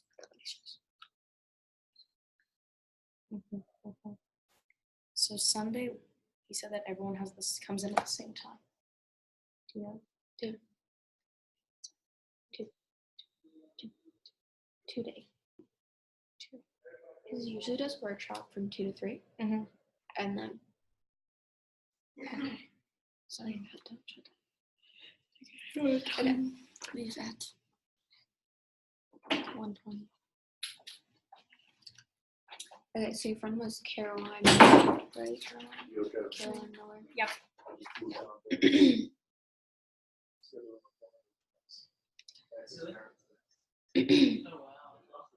All right.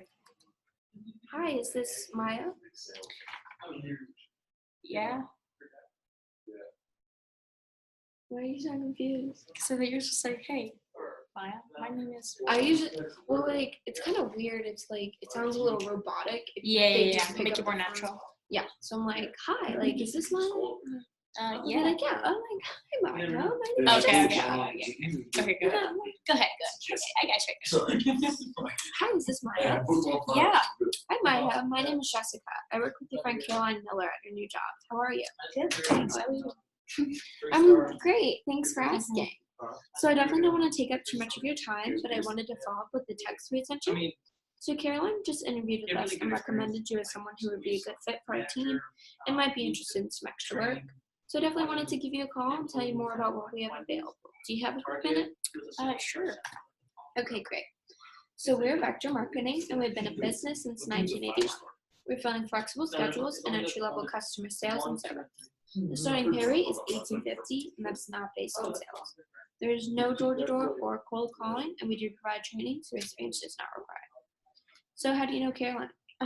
We have been friends for a long time. Oh, that's awesome. Well, she had a lot of good things to say about you, so I definitely wanted to invite you in for an interview so that you can meet with one of our managers. They'll answer any questions you have and see if we'd be a good fit to work together. Personally, I usually go. Okay, great. Okay. So while I look through my manager's schedule, can you walk me through your schedule for the next couple days here? I don't have that much going on. Okay. So let's see. Just in case, what's your schedule for tomorrow specifically? I have school until 11, and then I have a thing from 4 to 6. Okay. Spicing So it up a little bit. I actually could get you in at 5:30 tomorrow. That would work for you, right? No. 5:30 to 7:30 tomorrow. That would work for you, right? Yeah. Okay, great. So I just want to make sure because my manager is going to be taking time out of his schedule to meet with you. So the manager will be doing a phone interview with you. Also, just so you know, our office is in Crofton. While training is usually held here, we do have remote work available as well. So depending on where you live, you may be offered a position local to you, or you may be eligible to work remotely.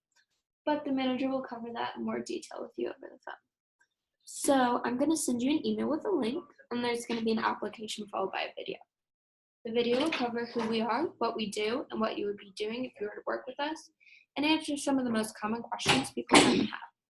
So if I send you the link by the end of the day, how soon do you think you'd be able to watch the video? Probably before the end of the day or tomorrow morning. Do you think you'd be able to watch it before your interview? And they're like, well, yeah, of course. Yeah. That's Probably before my interview or something. great. So what's your best email address to send the link to? myevers18@gmail.com. Okay. So it's MAYAEVERS18 @gmail. Okay. Great. So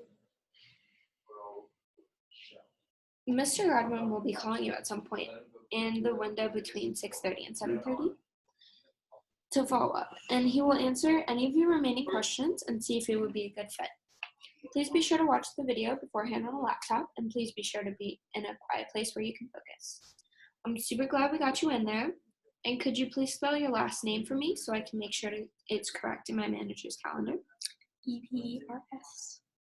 EVERS. Okay, great. So we're also going to send you a text reminder before the interview. So my name is Jessica, and I wish you good luck on your interview. Thank you. Have a great day. Have a great day. I usually don't ask them for their phone number because Yeah, I think I would have fun.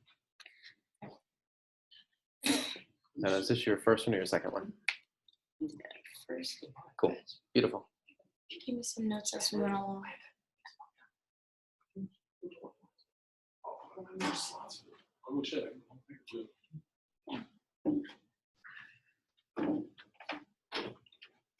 Hi, is this Jessica? hello, yes it is.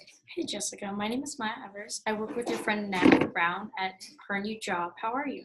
I'm great. How are you? Good, thanks. I definitely don't want to take up too much of your time. I wanted to follow up with the text we had sent you. Natalie just interviewed with us and recommended you as someone who would be a great fit for our team and might be interested in some extra work. So I definitely wanted to give you a call and tell you more about what we have available. Do you have a quick minute? I do. Great. We are Vector Marketing, and we have been in business since 1981. We are filling flexible schedules and entry-level customer sales and service. Starting pay is $18.50, and this is not based on sales. There's no door-to-door or cold calling, and we provide training, so experience is not required. So how do you know Natalie? She's my best friend. Cool. How'd you guys meet? Through school. Great. What school do you guys go to? Arundel. We did meet in kindergarten at Piney Orchard, though. That's cute. Cool. Well, Natalie had some great things to say about you, so I definitely want to invite you in for an interview.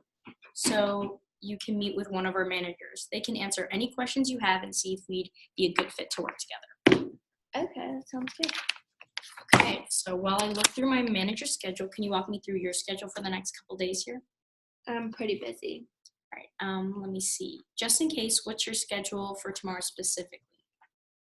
I have school from 7 to 2, and then I have a doctor's appointment from 3 to 4. Actually, I could get you in tomorrow from 6:30 to 7:30 remotely. Would that work for you? Yeah. Okay, I just want to make sure because my manager is going to be taking time out of his schedule to meet with you, to speak with you.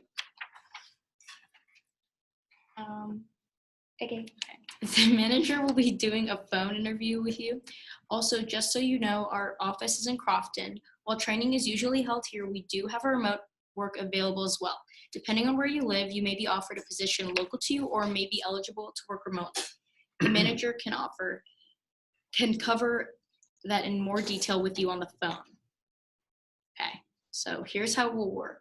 I'm going to send you an email with a link. There will be an application followed by a video. The video will cover who we are and what we do and what you would be doing if you were to work here with us, and answer the most common questions people tend to have. If I send you the link before the end of the day, how soon would you be able to watch the video? Probably tonight. Great. And what's your best email address to send the link to? Jessica Stone 2001 at Gmail. Okay, just to be sure, it's Jessica, Jessica, Stone, Stone, and then 2001 at Gmail? Yep. All right, great. The next available time I have for a phone interview is between 6:30 and 7:30 tomorrow. Does that window work for you? Yeah. Great, Miss Stone. Great. Mr. Kaufman will be calling you at some point in that window to follow up. He will answer your remaining questions and see if it would be a good fit. Be sure to watch the video beforehand on a laptop, and please be sure to be in a quiet place where you can focus. Okay. Glad we got you in there. Could you please spell your first and last name for me so I can make sure that it is correct in my manager's calendar? Jessica. Okay. Stone.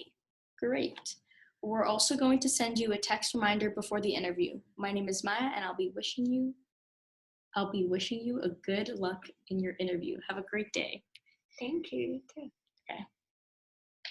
Beautiful. Thanks. And then you just want to write down here what time you scheduled her for. And then I'd put in her phone number immediately. Okay. Obviously in real life, right? Yeah. But you'd want to put in her phone number immediately so you don't forget it. Okay. Beautiful. I'm going to stop you guys there. Any questions on that, or is that pretty straightforward? Pretty straightforward. Cool. Like I said, when I tell you, hey, most of these people are in office or most of these people are phone, it's very straightforward. You will get a feel, right? Once you get a couple where it's like, oh, actually you're in Crofton, whoa, right? And then you're like, oh, actually, and then you just kind of pivot to the phone interview, but you'll get a feel for that as it comes. Here's the last thing I'd like to do tonight, is I want to play a fun game that'll teach you a really good skill, again, for communication that will help you inside and outside of your role here. It's the question game. And Maya, I'm going to have you start. Okay. You're going to ask Jessica a question about herself, any question about herself, office appropriate, of course, right? It's not like truth or dare. And Jessica, you're going to answer the question, and you have to ask Maya a question. Okay. And then Maya, what do you have to do? Answer, and then ask her a question. Exactly. Okay. So you can start as soon as you're ready. Sounds good. What is your favorite type of food? I really like quesadillas. Have you ever had a quesadilla? Yeah, this is really good. I just made one earlier today, actually. What's your favorite type of cheese? Oh, I like all types of cheese. It's good. Cheese is good. Do you have a favorite type of cheese? Yes, I like Gouda. Gouda is good cheese.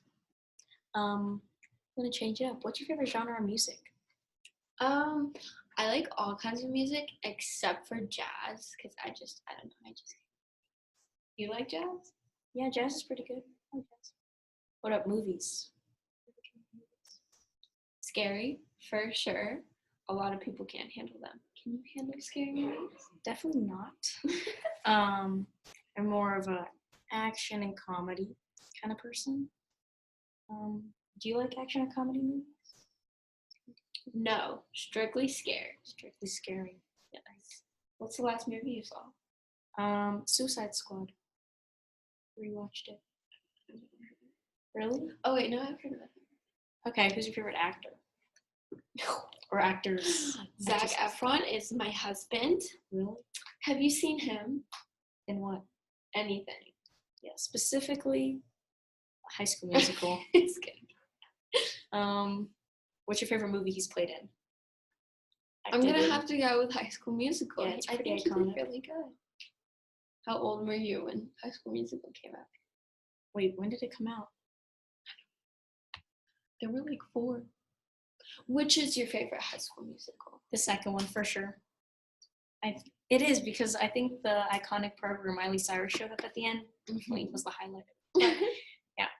Which one did you cry in the last one? Oh, I cried through all of them. True masterpieces. When did it come out though? I'm curious. I think it Is came that out in my 2009. That's No. my question. No, it's your turn to ask me a question. Give me the cow. Did you see that Kevin broke the cow? You broke the cow? That's your question. Now I see that Kevin broke the. Oh my God, its foot is gone. Why do you think Kevin broke the cow? Because Kevin's stupid. Do you watch Parks and Recreation?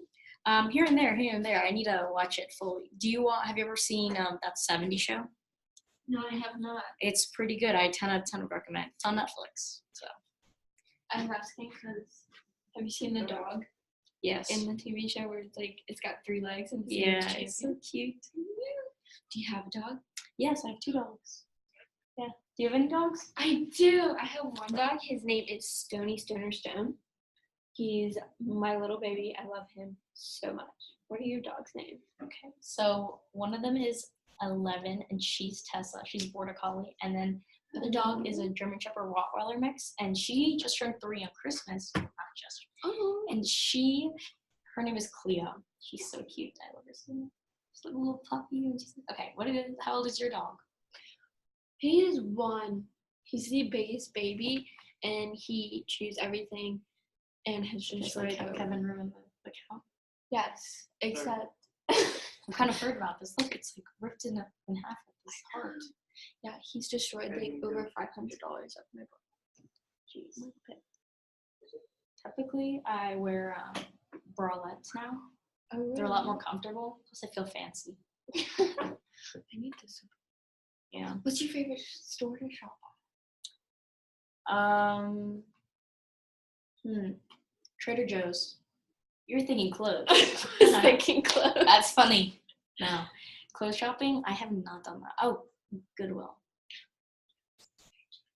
Yeah. But actual stores, I guess I like Burger one. It's fun. But yeah. Food-wise, what's your favorite grocery store then? Wegmans, because one of my best friends works there and he gets me like loaves of bread for free. Do you like bread? Yes, I like sourdough specifically. Have you ever been to Costco? I Or have. Sam's Club? You buying the things in bulk. I was gonna ask, have you been to San Francisco? Have you had the sour bread there? Yes, it's so good. My Uncle Randy lives there. Well, he's not actually my uncle. He's my parents' good friend. And he's from Hawaii, actually, and married this girl from Louisiana. Now they own a Louisiana-style restaurant in San Francisco. And fun fact, their daughter is born on my birthday. Yeah, her name is Noelani. She's gorgeous. Yeah. Anyways, so what was your trip like to San Francisco? Like, why were you in San Francisco? So actually, I was going to try out the equestrian program at Stanford Oh, geez. because one of their coaches had gotten in contact with me, like, "Hey, you want to come check us out?" And I ended up like not liking it at all. Yeah.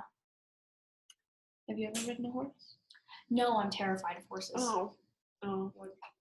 Well, because I had a traumatizing childhood experience of being knocked out in the head, so Oh, never mind. tend to stay away from horses. Other than my neighbor having to take care of her horses once in a while. But have you ever looked at other schools in California? Honestly, I don't generally look away like that far from home. Mhm. Except Stanford has such a good law school. Yeah. What colleges are you looking at? Well, I applied to a lot. 8. Well, 8 isn't that much, but I applied to UMD, got in. Boulder, University of Denver, Colorado State, and then UC Berkeley, Irvine, Santa Barbara, and Santa Cruz. So mainly in California and Colorado. So I ended up going far. But my uncle lives there, so that's not. So what are you looking forward to for senior year? Leaving, being done, for Mhm. sure. Let me tell you, it goes by really fast. That's what I've heard. When is your graduation date? June 4th. It's coming up. Well, not that fast, but yeah. What is your favorite subject in school? Anything social studies, AP Gov, Oh, AP I love Calc. social studies. You like social studies? Social studies and English. How do you like English? Because I don't. I like how people talk and word things. I don't know, it's weird. It's like how people like things that are organized. Yeah. Oh, what is your favorite TV channel, show channel? Let me stop you guys there. Number one, how does it feel to do this? Oh, well, it's stressful. Stressful. Just a little- Strange, because little at first it seemed very structured, but then it warmed up. And then what? It got more casual. Mm-hmm. And toward the end, how'd you feel? Like I learned something. Mm-hmm. How are you feeling about yourself? Confident. I gotta talk about myself, so That I have a lot to share. Right. And how are you feeling about each other? closer. Right? Yeah. So how is this relevant to what you're going to be doing as a receptionist? Because you're going to be asking personal questions about them to make them feel comfortable and for them to be interested in what you have to offer them. Be able to rapport. There's two things I want to point out to you. I'm going to say this is where I'm taking a little bit of notes on, and I'm going to end the training here before my voice is gone completely for the evening. Just around the corner. So there's two reasons this is applicable. Number one, the way that it felt forced at the beginning, but then as you got more into it, right, it was like, oh, my turn to share. Oh, my turn to ask a question. Yeah. Right? It's the same way when you're talking to the people you're on the phone with, right? At first, especially when you're new at it, it will feel forced a little bit, but do it anyway, right? And the more you get used to it, the more it's like, oh, it's my turn to ask a question. So that's the first thing. And then you notice, right, in all seriousness, I know at first you started off asking goofy questions because it was forced, like quesadillas and cheese. But as you started getting into real questions, like what are you excited about with senior year and what do you want to do, you know? When it's your turn to answer those questions, like you can't help but smile and get excited, you know?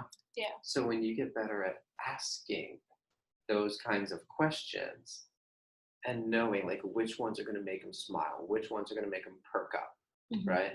That's when they're like, man, this girl is awesome. I like her. You know, whatever she's doing must be great. I'm going to go to that interview and check it out, right? That's when you're recruiting.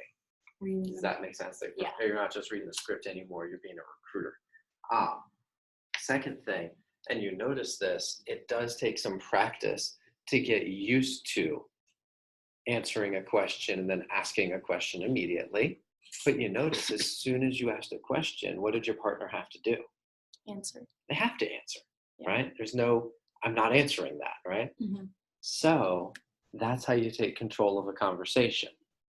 okay, any conversation, is you ask a question and it puts the other person in a spot where they have to respond. And after they respond, they're not trained to follow up with a question. Yeah. And so you end the question game, right? And you end the question game on your terms, where it's like, all right, cool, let me tell you the next thing. Yeah. Does that make sense? So I want you guys to be aware of that. And I would recommend practicing it. Practice with your friends. Just don't even tell them you're playing the question game, just on purpose. You know, when they ask you a question, be like, oh, it's on. Interrogate. It was weird because Yeah. some of the questions in my head like connect. Like when I asked what your favorite TV channel was, it's because I thought of Guy Fieri because he's just, I love watching him eat. I know that's really weird, That's but really weird. it's satisfying. Anyway, It's like watching Bob Ross paint. let me do this. I want to stop you guys there. Jessica, I know we used up a lot of your time that you would have been calling, so I appreciate you helping out. You saved my voice, at least temporarily. But let me have you please go back and use the rest of the time that you have to book as many PRs as you're able, please. Okay. I appreciate you. Thank you. Thank you. Miss. Reinforcing. Yeah, it's good. And then for Maya, Mhm. I know we have training set for Sunday. I would like to have you work on Monday, Tuesday, Wednesday of next week. But if Okay. it's cool with you, come in on Sunday and bring just know your school schedule and what your availability looks like after school. Okay. And if it's cool with you, we'll design the schedule Yeah. together on Sunday. Okay. Is that cool for you? Yeah. Beautiful. I'm going to stop